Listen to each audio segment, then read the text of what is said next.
Après la marche du Front commun, tous les regards sont tournés vers le président de la République, Alassane Ouattara. Que va-t-il faire à la suite du message véhiculé par cette gigantesque marche ? Les revendications des manifestants sont claires, réintégration de Laurent Gbagbo, de Tidjane Thiam, de Charles Blé Goudet et de Guillaume Soro dans le fichier électoral. Non au 4e mandat et réintégration des opposants exclus. C'est ainsi qu'il faut résumer les revendications des manifestations de l'opposition qui ont pris d'assaut les rues de Yopougon ce samedi 9 août 2025. Alassane Ouattara sait désormais que sa candidature est rejetée par une partie du peuple et que, dans une seule voix unie, il lui est demandé d'ouvrir le jeu pour permettre à tous de participer à l'élection. Mais cette marche suffit-il pour faire plier le président du RHDP ? Les avis sont partagés sur la question. Pour certains, le président doit analyser cette marche avec beaucoup de recul et prendre une décision importante afin de satisfaire les revendications.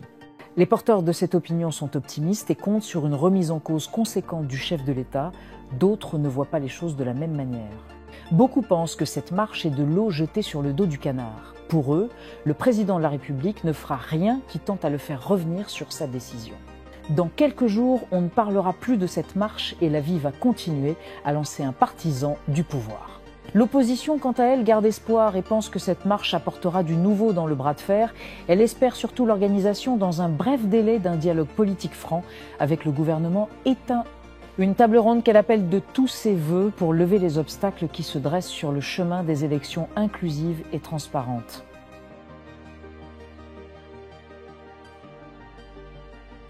Plusieurs participants à la marche organisée samedi à Yopougon par le Front commun PDCI-PPACI pourraient être poursuivis pour des propos jugés xénophobes et racistes, a annoncé dimanche soir le procureur de la République d'Abidjan, Koné Bramanoumar, la fin de la récréation. Il y a eu une marche en Côte d'Ivoire, précisément à Abidjan. Nous avons vu sur les réseaux sociaux des propos haineux, racistes et xénophobes qui ont été distillés durant tout le parcours de cette marche, a-t-il déclaré dans l'émission NCI 360. On a entendu dire des propos comme « Mossi »,« étranger », c'est particulièrement grave. Le parquet ne peut pas rester muet.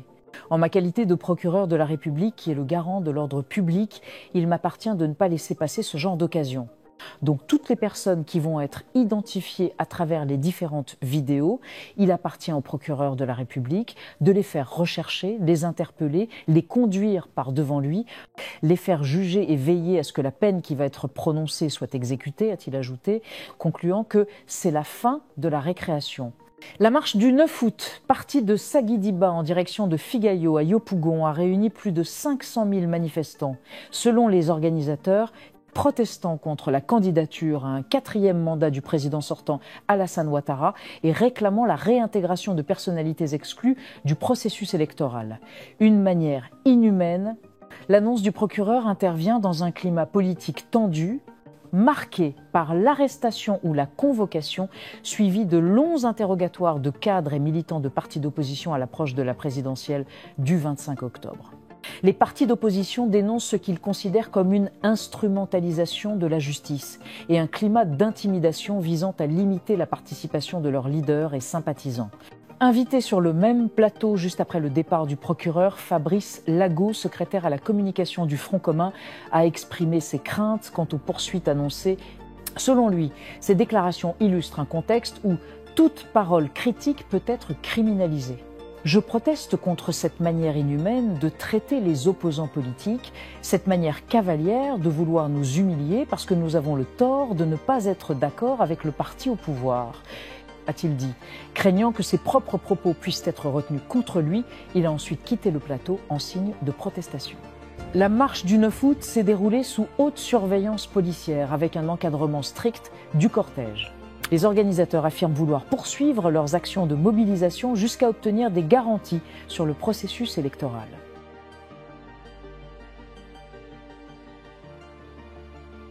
L'opposant français Jean-Luc Mélenchon, président de la France Insoumise, a exprimé ce lundi 11 août 2025 son soutien à l'opposition ivoirienne Au lendemain de la grande marche organisée à Abidjan par le Front commun PDCI-PPACI et ses alliés. Cette marche de protestation qui a eu lieu à Yopougon, la plus grande commune du pays, visait à dénoncer la candidature du président Alassane Ouattara à un 4e mandat et à exiger la réintégration des dirigeants politiques exclus de la course présidentielle.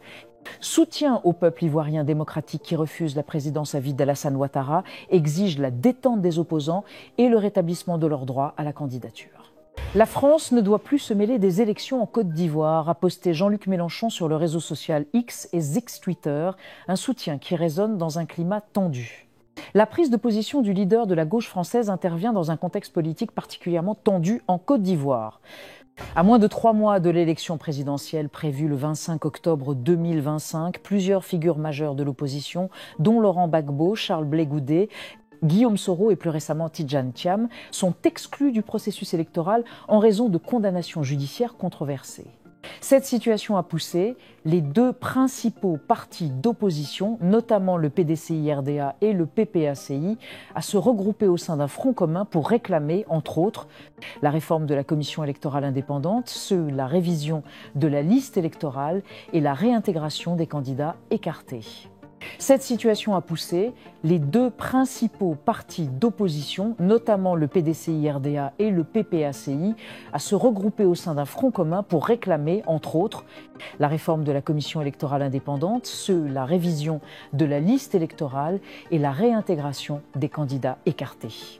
La marche du 9 août, massivement suivie, a été perçue par les organisateurs comme un avertissement signalé au pouvoir, un message à Paris.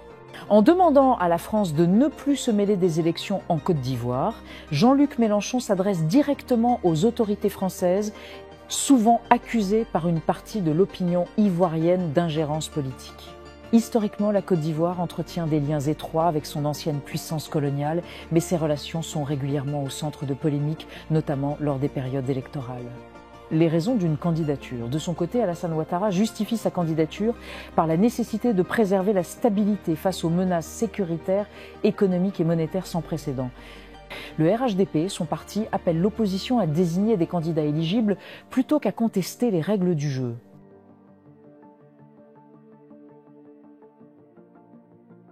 La revue de presse de ce lundi sera consacrée à la marche du Front commun PPACI-PDCI-RDA qui a eu lieu le 9 août 2025.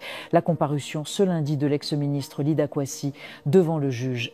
L'opposition ivoirienne a organisé une marche le samedi 9 août 2025 à Yopougon. Selon elle, cette marche vise à réclamer et obtenir la réinscription de l'ancien président Laurent Gbagbo et Tidjane Thiam, président du PDCI-RDA, sur la liste électorale définitive. Plus d'1 million d'Ivoiriens debout et mobilisés. Pour le temps, des milliers d'Ivoiriens ont déferlé dans les rues de Yopougon. Le Front commun se dresse contre l'exclusion et le 4e mandat, clarifie Dernière Heure Monde. Plus d'1 million d'Ivoiriens debout et mobilisés se veut on ne peut plus clair, le quotidien d'Abidjan. À en croire la voix originale, ça ne fait que commencer. Autorisation de la marche de l'opposition quand Ouattara donne une leçon de démocratie à l'opposition, écrit l'Expression. Selon le sursaut, le PPACI est en pleine tourmente judiciaire. Ce lundi, ils seront présentés devant le juge qui doit prononcer leur relax ou leur inculpation. Tandis que leurs camarades de parti marchaient à Yopougon, l'ex-ministre Lida Kouassi Moïse et l'ex-ambassadeur Koné Boubacar étaient auditionnés à la préfecture de police. Selon le sursaut, le PPACI est en pleine tourmente judiciaire. Ce lundi, ils seront présentés devant le juge qui doit prononcer leur relax ou leur inculpation. Le journal Fraternité Matin a plutôt consacré sa une à la célébration de l'an 65 de l'indépendance de la Côte d'Ivoire. Les grandes leçons d'un défilé à Bouaké exaltent le média pro-gouvernemental. En sport, le championnat national de Ligue 1 débute ce week-end.